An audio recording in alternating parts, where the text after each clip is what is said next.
नमस्कार, आप देख रहे हैं पद्मेश 24/7 कृष्णा संडे के साथ। सबसे पहले एक नजर आज की हेडलाइंस पर।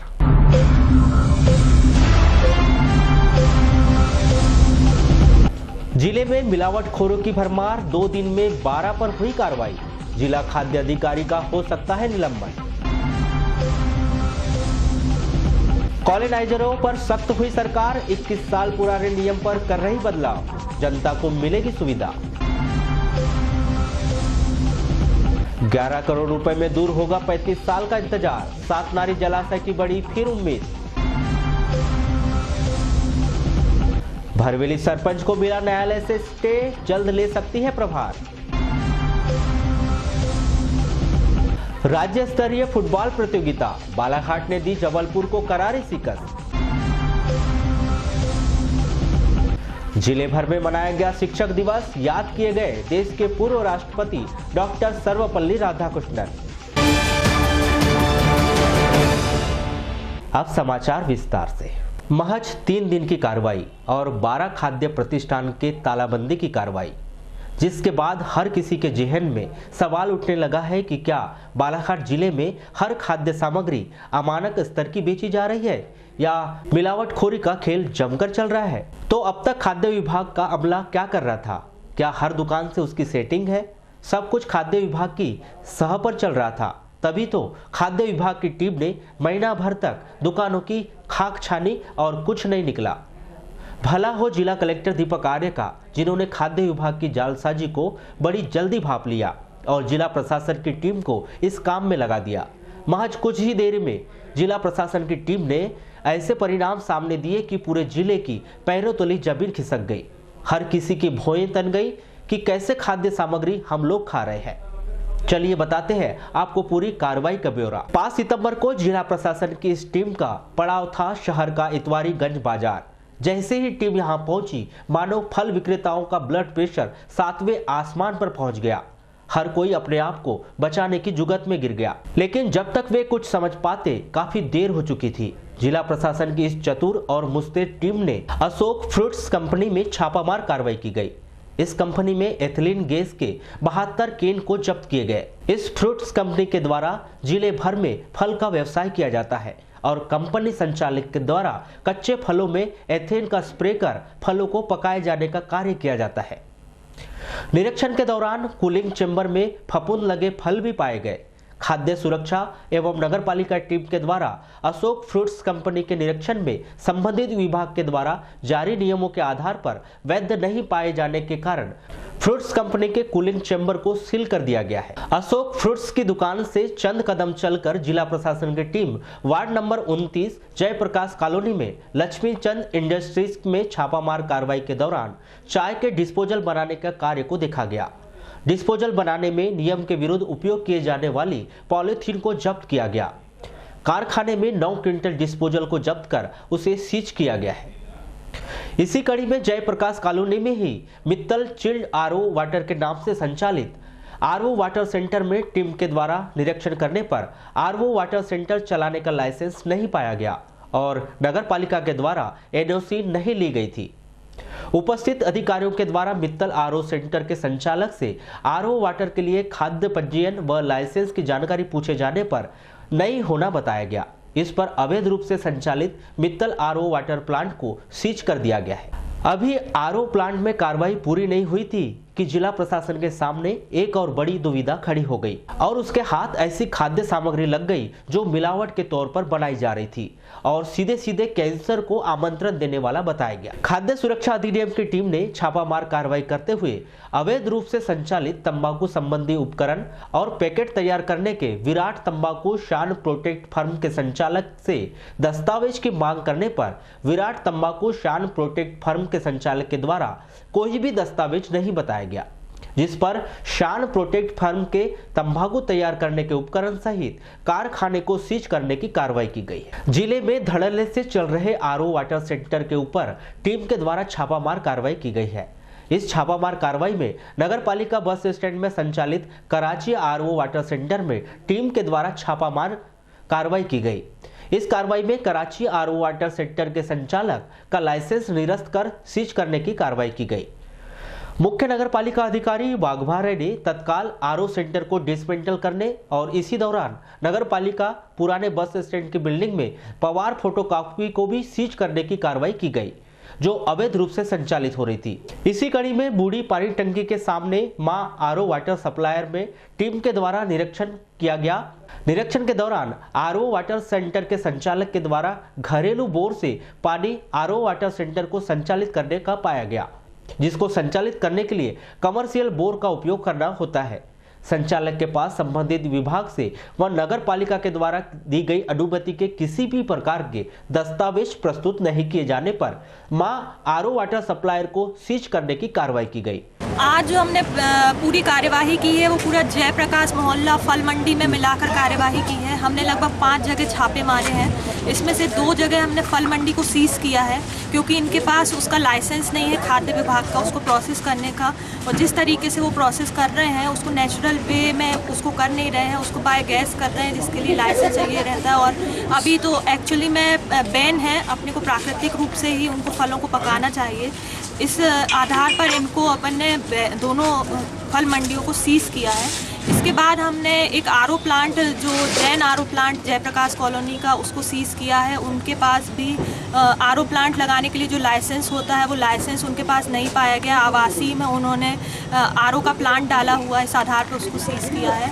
उसके बाद हमने एक तंबाकू फैक्ट्री जो चल रही है वहीं जयप्रकाश कॉलोनी में, उस तंबाकू फैक्ट्री में सबसे बड़ी बात यह है कि वो जिस फर्म से चला रहे हैं उस फर्म का रजिस्ट्रेशन नहीं है। उस पर जो केमिकल यूज़ कर रहे हैं वो खाद्य वाले विभाग के हमारे अधिकारियों ने बताया कि उससे कैंसर होता है। वो जो सिल्वर फॉइल जो वो यूज़ कर रहे हैं वो उसमें प्लास्टिक और एल्यूमिनियम जो यूज़ कर रहे हैं, जो कि टोटली मतलब एक मानव स्वास्थ्य के साथ खिलवाड़ जो कर रहे हैं, उस आधार पर उनके खिलाफ FIR की भी कार्यवाही की जाएगी। एक हमने डिस्पोजल फैक्ट्री वहीं जयप्रकाश कॉलोनी में ही उसको भी सीज किया है, क्योंकि उनके पास भी ना तो आवासीय में वो एक कमर्शियल चला रहे हैं और उसके अलावा उनके पास वो डिस्पोजल चलाने का भी कोई परमिशन नहीं है। ये हमारी पूरी कार्यवाही रही है। मैडम पॉलीथीन भी जब्त किए गए 800 कुंटल लगभग ऐसी, ये हमने डिस्पोजल प्लांट से जब्त किया है। जिले में टीम के द्वारा निरीक्षण करने पर बूढ़ी चर्च रोड पर एकलव्य आरओ वाटर सेंटर में निरीक्षण करने पर आरओ वाटर सेंटर में पर्याप्त जगह में नहीं होना पाया गया और घरेलू गैस से आरओ सेंटर को संचालन करना पाया गया, जिसके तहत अधिकारियों के द्वारा आरओ वाटर सेंटर को भी सीज करने की कार्रवाई की गई। इसी तरह बूढ़ी ITI के सामने लाइव आरओ वाटर सेंटर को भी सीज करने की कार्रवाई की गई है। लाइव आरओ सेंटर के संचालक के द्वारा संबंधित विभाग के दस्तावेज प्रस्तुत नहीं किए गए। इस पूरी कार्रवाई में भी अधिकारी शामिल थे, जिन्हें हम जिला खाद्य अधिकारी वाजिद मोहिब के नाम से जानते हैं। जी हाँ, हम यहाँ पर इनका नाम और पदनाम इसलिए बताना जरूरी समझ रहे हैं क्योंकि बीते लंबे वर्षों से खाद्य अधिकारी के पद पर वे कार्यरत है। स्थानांतरण होने पर दोबारा बालाघाट आ जाते हैं। पता नहीं इनका बालाघाट से ऐसा क्या मोह है। पूरी कार्रवाई के दौरान जब पत्रकारों ने इन पर सवाल दागे तो वे बचते नजर आए। हमारा जो है उसके अंतर्गत अभी जो हम लोगों ने सैंपल वगैरह लिया, उनकी रिपोर्ट आने पर रिपोर्ट जिस हिसाब से आती है उस हिसाब से कार्रवाई होती है। अभी यहाँ पे जैसे ही कार्रवाई चल रही है तो इन्हें लाइसेंस नहीं लेकर रखा है। लाइसेंस नहीं लेकर रखा है तो धारा 31 के अंतर्गत इनके ऊपर कार्रवाई की जाएगी हमारे एक्ट में। बिना लाइसेंस के आप बिजनेस चलाते पाए जाएंगे तो ऐसा है। क्या एसेंस मिलाते थे, क्या उपयोग करते थे, क्या पाए? वो एथिलीन कुछ मिला है इनके पास में। एथिलीन का मैंने सैंपल लिया है अशोक फूड कंपनी से, जो ये डाल रहे थे फलों को पकाने के लिए, और उन्हें उसके लिए एक लेटर भी दिया हुआ है कि वो इन्हें वो अलाउड है करके। उसके ऊपर हम लोग तफ्तीश करेंगे और सैंपल ले लिए। अगर उसमें एथिलीन के अलावा कुछ और निकलेगा या मिलावट निकलेगी उस पकाने वाले मटेरियल में तो नियमानुसार। जब से कमलनाथ सरकार आई है उनके सख्त निर्देश है मिलावट खोरों के खिलाफ जो है कड़ी कार्रवाई की जाए, तभी से ये कार्रवाई चल रही है। अब पिछले कई वर्षों से हैं, अभी तक इस तरह की कार्रवाई नहीं देखी गई। नहीं, कार्रवाई हमेशा से चलती रही है। अभी एक्चुअल में प्रशासन का हमारे को भरपूर सहयोग और सपोर्ट मिल रहा है। पहले नहीं मिलता था प्रशासन का इतना, यानी एकदम से जो ऑर्डर ऊपर से आते हैं और सहयोग मिलता है, वो पहले हम लोग जब चाहते थे तब मिलता था, लेकिन अभी प्रशासन खुद भी ध्यान दे रहा है और बड़ा अच्छी तरीके से कार्रवाइयाँ हो रही हैं और मिलावट को पूर्णतः ख़त्म करने के लिए। आपने बोला कि जब चाहते थे प्रशासन का सहयोग मिलता था, तो आपने कभी चाहे प्रशासन का सहयोग लेना इस कार्रवाई में? ऐसी कार्रवाई नहीं, जब भी हमने चाय मिला था हमको, हम लोग जाते थे प्रशासन साथ पहले भी, लेकिन इतना यानी इतना ज़्यादा इन्वॉल्वमेंट। ये दुकानदारी कितने दिन से चालू यहाँ पे नहीं। पद्मेश न्यूज से चर्चा के दौरान कलेक्टर दीपक आर्य ने बताया कि वह वरिष्ठ स्तर पर पत्राचार कर रहे हैं कि कैसे बालाघाट में खाद्य विभाग की टीम काम कर रही थी। बीते 1 महीने के दौरान इतनी जगह टीम ने छापामार कार्रवाई की, लेकिन कोई नतीजे सामने नहीं आए।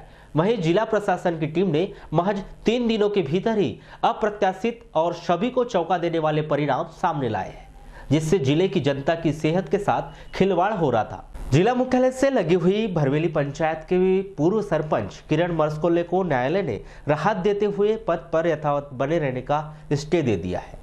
जनपद पंचायत बालाघाट के पंचायत इंस्पेक्टर फारूक रिजवान ने बताया कि न्यायालय से मिले आदेश को उनके द्वारा जनपद सीईओ के समक्ष रखा जाएगा। जैसे ही आदेश होगा उसके अनुसार आगे की कार्रवाई की जाएगी। ये ग्राम पंचायत भरवेली का अपना क्या बोलते हैं, अभी सरपंच ने अपना एक आवेदन लाके दिए है और सीईओ जिला पंचायत से उन्होंने निवेदन किया है कि मुझे अपना जबलपुर कमिश्नर साहब के यहाँ से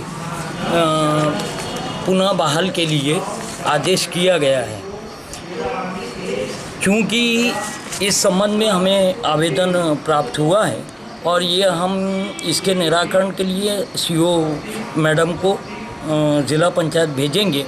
जो भी वहाँ से निर्णय होगा उस आधार पे कार्रवाई की जाए। आपको बता दें कि भ्रष्टाचार के आरोप के बाद भरवेली सरपंच को पद से पृथक कर दिया गया था, जिसके बाद उन्होंने न्यायालय में गुहार लगाई, जहां पर उनकी सुनवाई पूरी हो गई है। अब यह देखना है कि आगामी दिनों में भरवेली के सरपंच पद पर न्यायालय के आदेश के अनुसार पूर्व सरपंच किरण मरस्कोले पुनः अपना पदभार संभालती है या फिर वर्तमान सरपंच को ही पद पर रखा जाता है। इस पूरे मामले को लेकर की गई चर्चा के दौरान शिकायतकर्ता श्री राम वराड़े ने बताया कि भरवेली पंचायत में हुए गबन के मामले में उन्होंने शिकायत दर्ज कराई थी, जिसकी जांच के उपरांत भरवेली के पूर्व सरपंच श्रीमती किरण मरस्कोले को दोषी पाया गया था, जिसके बाद उन्हें धारा 40 की कार्रवाई कर सरपंच पद से हटा दिया गया था। वर्तमान में कमिश्नर कोर्ट जबलपुर ने एक आदेश जारी कर पूर्व सरपंच श्रीमती किरण मरस्कोले को पुनः सरपंच पद का कार्यभार सौंपने के आदेश दिए गए। कमिश्नर कोर्ट जबलपुर के फैसले के खिलाफ उनके द्वारा जबलपुर उच्च न्यायालय में पिटीशन दाखिल किया गया है और उन्हें उम्मीद है कि उन्हें न्याय जरूर मिलेगा। भरवेली ग्राम पंचायत का जो भ्रष्टाचार और अत्याचार और इसमें बड़ा गंभीर मामला है ये जिले का, और मैं सोचता हूँ कि जो शासन की ओर से कार्रवाई की गई थी वो न्यायोचित थी, लेकिन कुछ इस तरह से मैनेज करके ऐसे भ्रमित करने की चेष्टा की जा रही है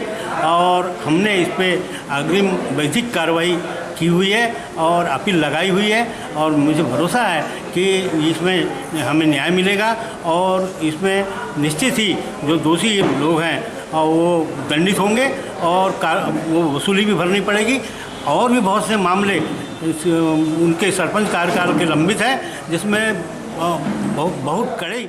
वहीं मामले के संदर्भ में की गई चर्चा के दौरान भरवेली पंचायत की वर्तमान सरपंच श्रीमती रेखा शर्मा ने बताया कि विभाग के द्वारा जो भी नियम या प्रक्रिया अपनाई जाएगी वे उनका पालन करेगी। श्रीमती किरण मरस्कोले को सरपंच पद से अपदस्थ किए जाने पर या जाने एवं करीबन 8 लाख की वसूली प्रसारण पश्चात मुझे निर्वाचित किया जाने पर दिनांक 10/6/2019 सरपंच ग्राम पंचायत भरवेली के पद पर मैं कार्य कर हूँ। वसूली अभी तक जमा नहीं की गई है। विभाग द्वारा आगे जो भी नियम अनुसार प्रक्रिया अपनाई जाएगी इसका बाकायदा परिपालन किया जाएगा। कॉलोनी में मकान और फ्लैट खरीदने वालों के लिए एक अच्छी खबर यह है कि मध्य प्रदेश सरकार अपने ही बीते 21 साल पुराने नियम में बदलाव कर रही है, जिसमें उन्हें कॉलोनाइजर लोग लुभावन वादे कर काम निकालने पर रफू चक्कर ना हो सके। अगर उसने ऐसा किया तो सरकार उसे सीधे जेल की हवा खिला सकती है, जिससे अवैध कॉलोनी जैसी परेशानी का दंश झेल रहे लोगों को बहुत अधिक निजात मिल जाएगी। इसके साथ ही अब साझेदारी फर्म में कॉलोनी काटने के बाद कॉलोनाइजर्स अधूरे प्रोजेक्ट में जमीन मालिक या किसानों को छोड़कर नहीं जा सकेंगे। इन्हें विकास मंजूरी से प्रोजेक्ट पूरा होने तक साझेदारी का शपथ पत्र देना होगा। इसका फायदा प्लाट व फ्लैट खरीदने वालों को मिलेगा, क्योंकि विकास के काम अधूरे नहीं रहेंगे। वहीं विकास अनुज्ञा अब 90 दिन के बजाय केवल 45 दिनों में ऑनलाइन मिलेगी। नगरीय विकास एवं आवास विभाग के नियम 1998 में बदलाव का मसौदा तैयार कर लिया है। इसी माह लागू होने वाले नियमों से कॉलोनाइजर्स तथा प्लाट व फ्लैट खरीदने वालों को फायदा होगा। आपको बता दें कि कॉलोनाइजर्स की परिभाषा से हाउसिंग बोर्ड और विकास प्राधिकरण बाहर होंगे। कॉलोनी काटने वाले खुले क्षेत्र में विकास के मापदंड तय करेंगे, जिसका फायदा बालाघाट जैसे छोटे शहर से लेकर वारासिवनी, कटंगी, लांजी, बैहर, बलाचखंड, मोहगांव को भी होगा। कॉलोनाइजर्स 2 हेक्टेयर से बड़ी कॉलोनी को मंजूरी के बाद 3 चरण में विकास कर सकेंगे। कॉलोनी या ग्रुप हाउसिंग का प्रोजेक्ट पूरा होने के बाद कंप्लीशन सर्टिफिकेट मिलते ही रहीवासी संघ को हस्तांतरित हो जाएगी। अभी कॉलोनाइजर्स और नगर निगम हैंडओवर के चक्कर में विकास कार्य नहीं करते थे। कॉलोनी में डामर के साथ ही सीमेंट कंक्रीट सड़क दोनों का विकल्प रहेगा। चलिए आपको एक ऐसी खबर बताते हैं जो शासन के दावे और विकास की पोल खुल रही है, लेकिन फिर भी उम्मीद यही कि शायद जल्द कोई अच्छी खबर आए जिससे सभी के गिले शिकवे दूर हो जाए। यहाँ हम बात कर रहे हैं जिले के लामता क्षेत्र के बुढ़िया गांव स्थित सात नारी जलाशय की। एक पीढ़ी से क्षेत्र के लोग इसके पूर्ण होने का इंतजार कर रहे हैं। पिछले 5 चुनाव में यह बड़ा मुद्दा बन चुका है।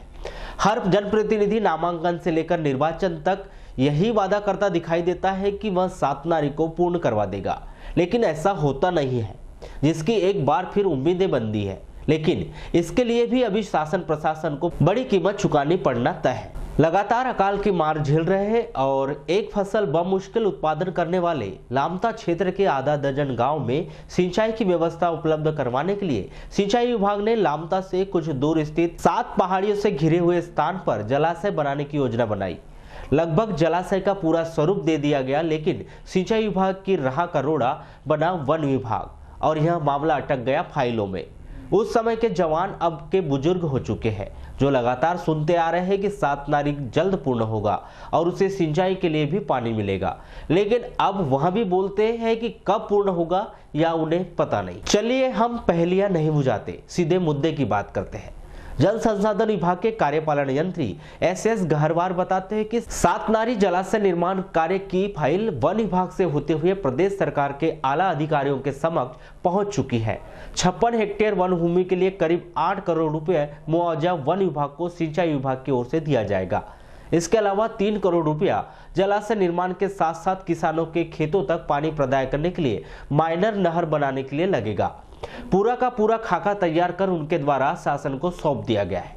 बजट का आवंटन हुआ तो जल्द ही यह खुशखबरी लामता क्षेत्र के लोगों को पद्मेश न्यूज के माध्यम से ही मिल जाएगी। आपको बता दें कि लामता परसवाड़ा विधानसभा क्षेत्र के अंतर्गत आता है और इस विधानसभा का ही दुर्भाग्य रहा है कि यहाँ पर 90% समय विपक्ष के विधायक चुने जाते हैं।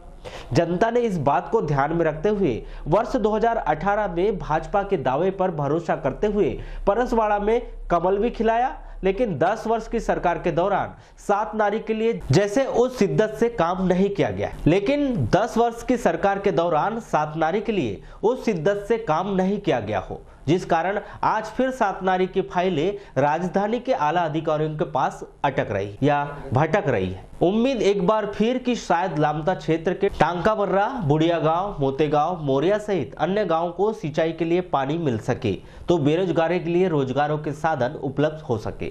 नगर के डाइट संस्थान में आए नए कर्मचारियों को उनके दायित्व से अवगत कराने एवं उन्हें प्रभार सौंपने के अहम मकसद को लेकर डाइट के सभा कक्ष में एक विशेष बैठक का आयोजन किया गया, जिसमें डाइट के समस्त अधिकारी व कर्मचारियों ने हिस्सा लिया। इस बैठक में कर्मचारियों को डाइट के प्राचार्य के द्वारा आवश्यक दिशा निर्देश दिए गए।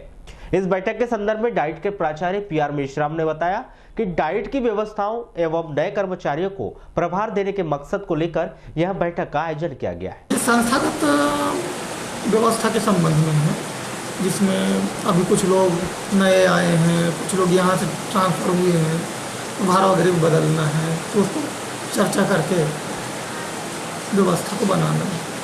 सर ये जैसे काफ़ी जो है टीचर्स नए हैं तो किस प्रकार के प्रभार दिए जाएंगे सर? जो जिस काम को ठीक से कर सके। स्वच्छ भारत मिशन के तहत भारत सरकार के द्वारा स्वच्छता की स्थिति का आकलन किया जा रहा है, जिसके अंतर्गत प्रदेश के समस्त जिलों में स्वच्छ सर्वेक्षण 2019 क्रियान्वित है।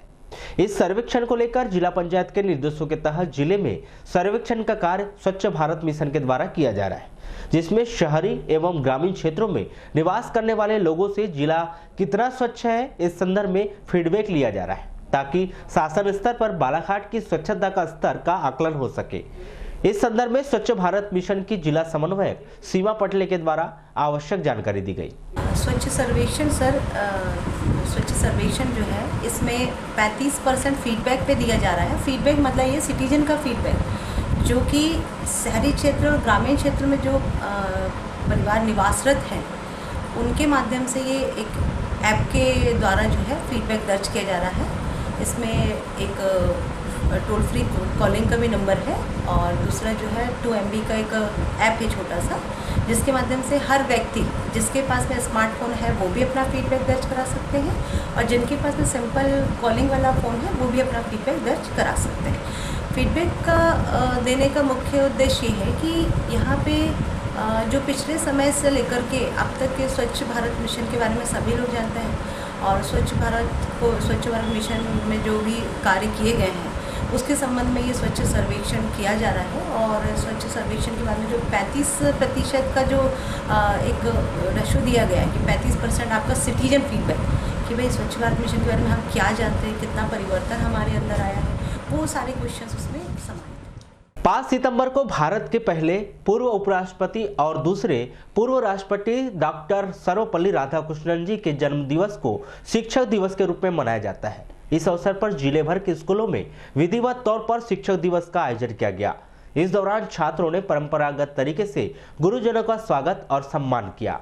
शहर के उत्कृष्ट स्कूल सभागार और महात्मा गांधी नगर पालिका स्कूल में बीते वर्षों की तरह इस बार भी पूर्व मंत्री व विधायक गौरीशंकर बिसेन, परसवाड़ा विधायक रामकिशोर कावरे, नगर पालिका अध्यक्ष अनिल दुहारे, जिला पंचायत अध्यक्ष रेखा बिसेन, जिला भाजपा अध्यक्ष रमेश रंगनानी, राजकुमार रायजादा सहित लोगों की उपस्थिति में 1 सैकड़े से अधिक सेवानिवृत्त शिक्षकों का सम्मान किया गया।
सभी क्षेत्रों में हमको निपुण बनने की आवश्यकता है। आपके पास में गेम्स के टीचर हैं, आपके पास में सांस्कृतिक और साहित्यिक कार्यक्रम के टीचर हैं, आपके पास में विषय को समझाने वाले सारा योग्य शिक्षकों का स्टाफ है। तो बच्चों को जवाबदारी पड़ता है कि अनुशासन में रह करके ज्ञान प्राप्त करें। लेकिन डॉक्टर सर्वपल्ली राधाकृष्णन जी किसी गांव में जन्मे किसान के बेटे थे। उत्कृष्ट विद्यालय का नाम हमारे वहाँ उत्कृष्ट विद्यालय नामकरण किया और आज उनके नाम से हमारा विद्यालय चला। ये पहली बार मध्य प्रदेश में किसी प्राचार्य के। इस वर्ष भी शिक्षक दिवस जो सर्वपल्ली राधाकृष्णन के जन्मदिन को शिक्षक दिवस के रूप में मना रहे थे। इसी कड़ी में स्कूल में भी आज शिक्षक दिवस का कार्यक्रम रखा गया और वर्तमान शिक्षक और पूर्व शिक्षक का आज नगर पालिका और छात्रों द्वारा यहाँ सम्मान किया गया। उनके योगदान को भी यहाँ पे आज स्कूलों में याद किया गया। देखिए, ये इस स्कूलों में यहाँ से रिटायरमेंट हुए शिक्षक लोग भी यहाँ पे मदद कर रहे हैं। जैसे सिंह सर अपनी पेंशन की राशि में से छात्रों को प्रोत्साहित करने के लिए छात्रवृत्ति के रूप में देते हैं। आज हमारे सर तिवारी सर ने भी जो 85% के ऊपर लाएंगे उनको 5,000 रुपये देने की घोषणा करें। शिक्षक लोग भी यहाँ पे समय समय पर मदद करते हैं। मैं ऐसे शिक्षकों का भी बहुत धन्यवाद अदा करता हूँ और अपने आप को गौरवान्वित महसूस करता हूँ कि मैं इनका सम्मान करने के काबिल हुआ और इनका सम्मान किया। और मैं भी इसी स्कूल से पढ़ा हूँ, तो मेरा शहर के कालीपुतली चौक स्थित बूढ़ी प्राथमिक शाला पर अधिकारियों और प्रशासन की नजर नहीं होने के कारण वहां पढ़ने वाले छात्र आज परेशानियों का दंश भोग रहे। चलिए जानते हैं किन परेशानियों में शिक्षण कार्य चल रहा है। एक कमरा और पहली से 5वीं तक के छात्र एक साथ पढ़ाई सुनकर थोड़ा अजीब लगता है, लेकिन यह सच्चाई जिला मुख्यालय स्थित एक प्राथमिक शाला की है। 2 साल पहले स्कूल का भवन गिर गया तो उधार की स्कूल में पढ़ाई शुरू हुई। नसीब में आई केवल 2 कक्षाएं, एक में शिक्षण कार्य तो दूसरे में शिक्षकों की व्यवस्था। ऐसा नहीं है कि इस बात की जानकारी अधिकारियों को नहीं है, लेकिन किसी को भी इससे कोई सरोकार नहीं है। नतीजा सबके सामने। पद्मेश न्यूज ने जब कार्यरत शिक्षकों से बात की तो उन्होंने डरते हुए बताया कि जैसी व्यवस्था है वैसे में ही काम चलाया जा रहा है।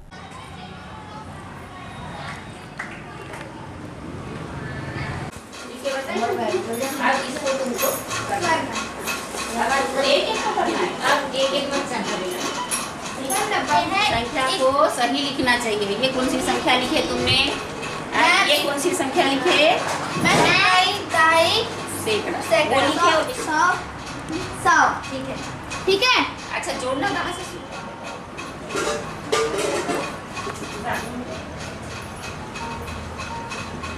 नहीं, हमारा स्कूल शाला भवन अभी बन रहा है, कक्षा बन रही है अभी। और हम लोग यहाँ पे हाई स्कूल के भवन में यहाँ पे हमको कमरे मिले हुए हैं। उधारी का कमरा लेके चला? हाँ, उधारी का कमरा है, समझिए। ये अभी परिसर एक ही हो गया है वैसे। मैडम, कब से बनने की कगार पे है और कब से काम इसका अटका हुआ है? काम तो गर्मी से शुरू हुआ है, अब देखिए कब तक बनता है। तो नहीं, फिर भी तो डिसमेंटल को 3-4 साल हो चुके थे, लेकिन उसके बावजूद भी अभी तक भवन नहीं बन पाना। क्या लगता है आपको? भवन बना रहे हैं, बोल रहे सर, अब दिख तो रहा है।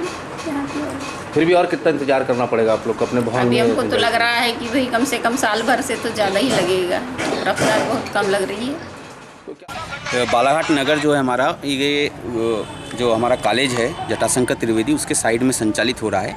बहुत पुराना स्कूल है, लेकिन जो पुराना भवन था हमारा जीर्ण शीर्ण हो गया था, तो उसको नगर पालिका के द्वारा डिसमेंटल कर दिया गया है और एक अतिरिक्त कक्ष में वर्तमान समय में स्कूल का संचालन किया जा रहा है। लेकिन अभी नई व्यवस्था ये शासन की, एक शाला एक परिसर के तहत अब वो स्कूल जो है हायर सेकेंडरी के साथ मर्ज हो चुका है। तो वहाँ पर 2 हमारे हायर सेकेंडरी हाई स्कूल संचालित हैं, एक बालक बूढ़ी के नाम से और एक कन्या बूढ़ी के नाम से संचालित है। तो अभी जो है, चूंकि हायर सेकेंडरी की बिल्डिंग भी वहाँ पर नहीं थी, हाई स्कूल की बिल्डिंग में हायर सेकेंडरी संचालित हो रही थी, तो वर्तमान में नया भवन सैंक्शन हो चुका है हायर सेकेंडरी का। तो वो जैसी भवन कंप्लीट होता है तो फिर पूरी पहली से लेकर 12वीं तक की कक्षाएं के लिए संचालन करने के लिए हमारे पास पर्याप्त कमरे होंगे। अब अलग से प्राथमिक शाला भवन अब वहाँ पर बनना मुश्किल है, क्योंकि अब वो प्राथमिक शाला नहीं रहेगा। अभी लालबर्रा मुख्यालय सहित ब्लॉक की समस्त शासकीय व अशासकीय शिक्षण संस्थाओं में 5 सितंबर को प्रथम उपराष्ट्रपति डॉक्टर सर्वपल्ली राधाकृष्णन का जन्म दिवस शिक्षक दिवस के रूप में मनाया गया, जिसमें बच्चों के द्वारा शिक्षकों का सम्मान किया गया और शिक्षकों ने भी बच्चों को आशीर्वचन देकर उनका हौसला बढ़ाते हुए उन्हें अच्छी पढ़ाई करते हुए गुरुजनों का आदर सम्मान करने की प्रेरणा दी। बच्चों के द्वारा गुरुओं के सम्मान में गीत व भाषण सहित अन्य सांस्कृतिक कार्यक्रमों की प्रस्तुति दी गई। इसके अलावा विभिन्न प्रतियोगिताओं का भी आयोजन किया गया, जिसमें सफल होने वाले विद्यार्थियों को पुरस्कृत किया गया। इस अवसर पर oriental English higher secondary school, शासकीय उत्कृष्ट उच्चतर माध्यमिक विद्यालय व स्नातक महाविद्यालय में हर्षोल्लास के साथ शिक्षक दिवस मनाया गया।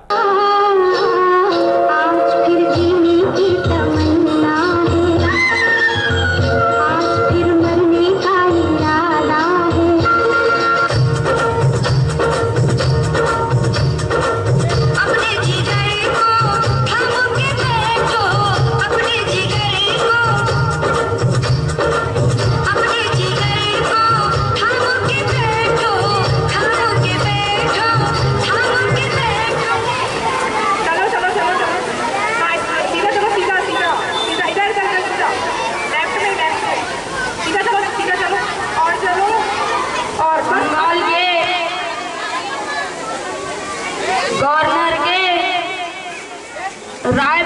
बंगाल के गवर्नर हुए लिखा सभी पुलिस शिक्षक दिवस के उपलक्ष्य में मनाया जा रहा है और ये हर वर्ष हमारे यहाँ 5 सितंबर को शिक्षक दिवस मनाया जाता है। क्या क्या कार्यक्रम आयोजित किए? इसमें इस कार्यक्रम में डांस प्रतियोगिता, गायन प्रतियोगिता, भाषण प्रतियोगिता, कॉम्पिटिटिव क्वेश्चन भी पूछे जाते हैं इसमें, ये सब प्रोग्राम होते हैं।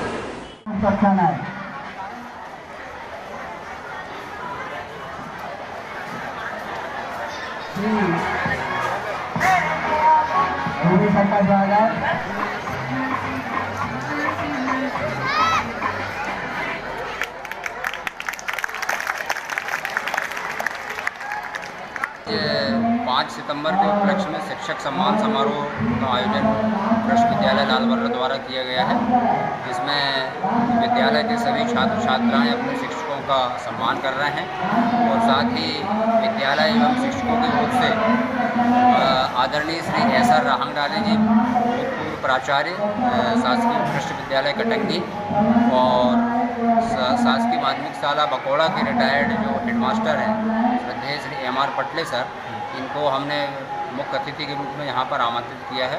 और वाराणसी के शासकीय टिहलीबाई माध्यमिक विद्यालय में देश के पूर्व राष्ट्रपति डॉक्टर सर्वपल्ली राधाकृष्णन की जयंती शिक्षक दिवस के रूप में हर्षोल्लास से मनाई गई।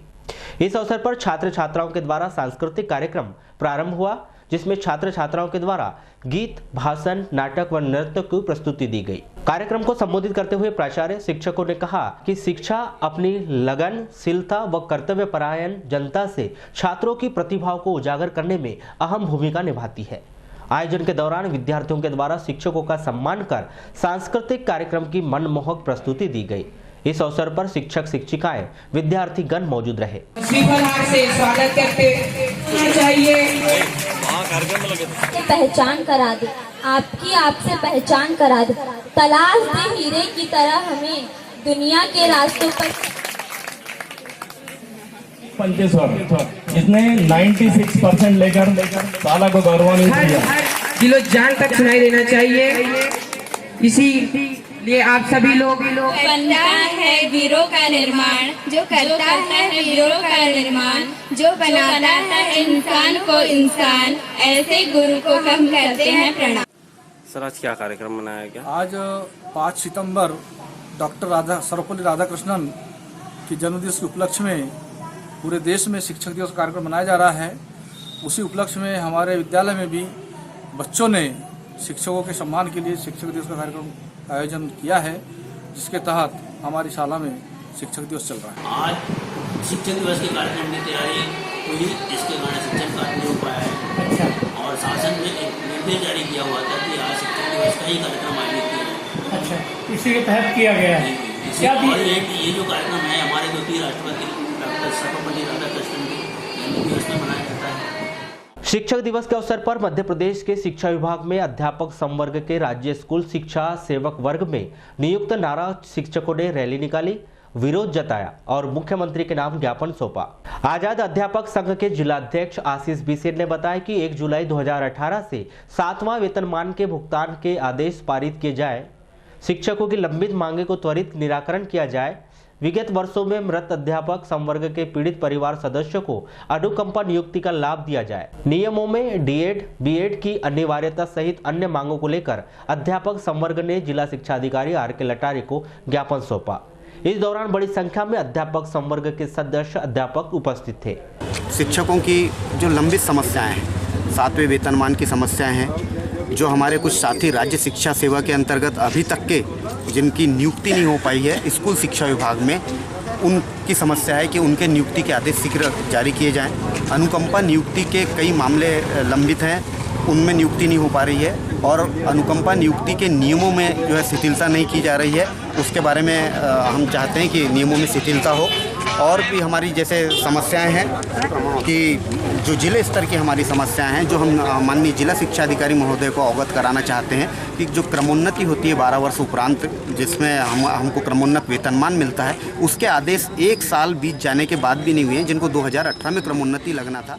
दिन प्रतिदिन आधुनिक होता मनुष्य इस तेज भागती दुनिया में कहीं न कहीं मानवीय संवेदनाओं को भूलकर स्वार्थी और अमर्यादित होता जा रहा है। जिस कारण आज हम अपने बच्चों को उच्च शिक्षा देकर डॉक्टर, इंजीनियर और वैज्ञानिक को बना रहे हैं, पर एक नेक और अच्छा इंसान नहीं बना पा रहे। आज के इस 4G वाले इस युग में जहां इंसान खुद अपने लिए टाइम नहीं निकाल पाता, वहीं बालाघाट जिले के कुछ ऐसे युवा भी हैं जो इस भाग दौड़ भरी जिंदगी में भी दूसरों की मदद के लिए हमेशा तैयार रहते हैं और दूसरों की मदद करने को ही अपना धर्म मानते हैं। जी हाँ, हम बात कर रहे हैं सर्वधर्म सेवा समिति उकवा की, जिन्होंने इंसानियत का परिचय देते हुए 2 वर्षों से बिस्तर में घिसट रहे एक 70 वर्षीय बुजुर्ग को जहां एक और नई जिंदगी देकर मानवता का परिचय दिया, तो वहीं दूसरी ओर समिति के लोगों ने पूरे मानव समाज के लिए यह एक बड़ी मिसाल पेश की। मामला बालाघाट जिले के उकवा समीप ग्राम बैगाटोला का है, जहां लगभग 70 वर्षीय बुजुर्ग लगभग 2 वर्षों से बीमार था और बीमार होने के कारण वहां बिस्तर में ही पड़ा रहता था, जिसे समिति के द्वारा सिर्फ उसके बाल कटवाए गए, बल्कि उसे नहला धुला कर स्वच्छ कपड़े पहनाकर भोजन भी उपलब्ध कराया गया। वाराणसी नगर में स्थित FCI ग्राउंड में मध्य प्रदेश फुटबॉल संघ, भोपाल जिला फुटबॉल संघ, बालाघाट एवं यूनाइटेड फुटबॉल क्लब वाराणसी के सहयोग से स्वतंत्र संग्राम सेनानी स्वर्गीय कस्तूरचंद वर्मा की स्मृति में 30 अगस्त को राज्य स्तरीय फुटबॉल चैंपियन ट्रॉफी 2019 का प्रारंभ किया गया था, जिसका समापन 5 सितंबर को शिक्षक दिवस के अवसर पर किया गया। चैंपियन ट्रॉफी 2019 का फाइनल मैच बालाघाट और जबलपुर के मध्य प्रारंभ किया गया, जिसमें दोनों टीमों ने शानदार खेल का प्रदर्शन किया, जिसमें बालाघाट ने विजय हासिल की, जिसके पश्चात उपस्थित जनों के द्वारा खेल में उत्कृष्ट प्रदर्शन करने वाले खिलाड़ियों को स्मृति चिन्ह भेंट कर सम्मान किया गया। तत्पश्चात विजेता और उप विजेता को राज्य स्तरीय चैंपियन ट्रॉफी 2019 दी गई। इस अवसर पर जनप्रतिनिधि, गणमान्य नागरिक व खेल प्रेमी मौजूद रहे। समापन का अंतिम मैच जो बालाघाट और जबलपुर के बीच में फाइनल देखने को केवल से हमारे पत्रकार महोदय भी आयोजक सभी का हार्दिक अभिनंदन करते हैं और स्वागत करते हैं। अच्छा फुटबॉल फाउल करार दिया गया, बालाघाट को आता हुआ फाउल।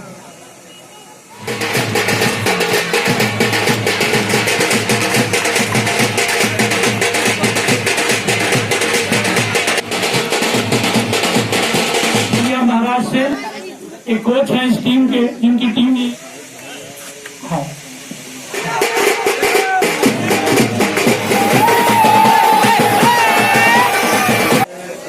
सबसे ज़्यादा इम्पोर्टेंट खिलाड़ी हैं और मैं जो भी स्टेट के खिलाड़ी आए हैं सबका अभिनंदन करता हूँ। सबने एक स्पोर्ट्समैन स्पिरिट में खेला और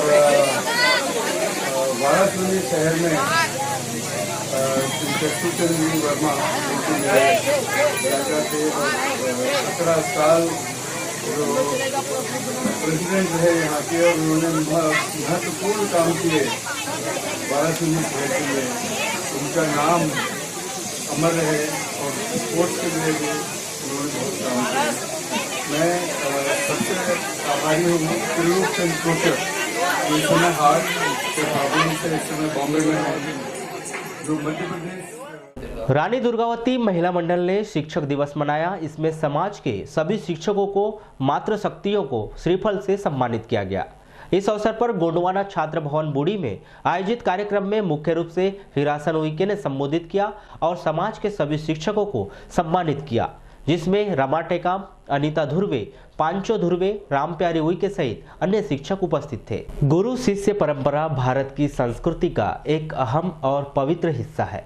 जीवन में माता पिता का स्थान कभी कोई नहीं ले सकता, क्योंकि वे ही हमें इस रंगीन खूबसूरत दुनिया में ले आते हैं। कहा जाता है कि जीवन में सबसे पहले गुरु हमारे माता पिता ही होते हैं। यह बात शासकीय प्राथमिक एवं माध्यमिक स्कूल भटेरा में संयुक्त रूप से मनाए गए शिक्षक दिवस कार्यक्रम में युवा समाज सेवी राजा लिल्लारे ने कही। शासकीय प्राथमिक और माध्यमिक स्कूल भटेरा में मनाए गए शिक्षक दिवस कार्यक्रम में बतौर अतिथि समाज सेवी राजा लिल्लारे, माध्यमिक शाला के प्राचार्य इंदु हनवत और प्राथमिक स्कूल की प्रधान पाठिका मौजूद थी। चलते चलते एक नजर आज की हेडलाइंस पर एक बार फिर।